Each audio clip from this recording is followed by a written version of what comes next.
No more global warming, no more global cooling. All of these predictions made by the United Nations and many others, often for bad reasons, were wrong. They were made by stupid people that have cost their countries fortunes and given those same countries no chance for success. If you don't get away from this green scam, your country is going to fail. I love when a bunch of elites fly across the planet in private jets to lecture poor peasants about their carbon footprints. You have to start eating the bugs so they can eliminate all the farting cows, which contain methane, a potent greenhouse gas. Here's the facts that the media loves to omit. The atmosphere is 78% nitrogen, 21% oxygen. CO2 represents 0.04%, and only about 10% of that is anthropogenic, which means human-made.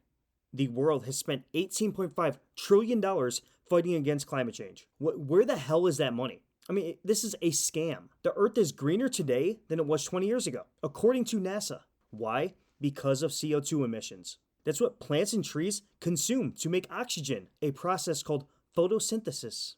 You want to know what's bad for the Earth? Deforestation. I mean, why are we spending copious amounts of tax dollars to chop down trees and replace them with wind turbines or solar panels? By the way, both derivatives of fossil fuels.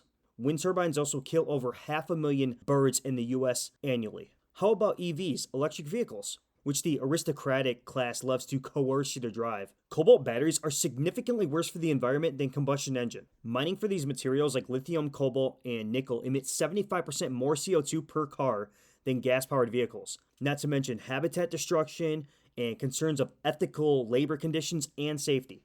So obviously not a good option. Okay, so how about ice caps, Al Gore? Since 1979, the Antarctic sea ice has expanded by 17%. Probably hasn't expanded as much as his bank account, using the global warming scam to enrich himself, but still 17% is a prolific increase.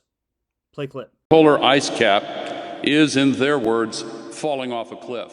One study estimated that it could be completely gone during summer in less than 22 years.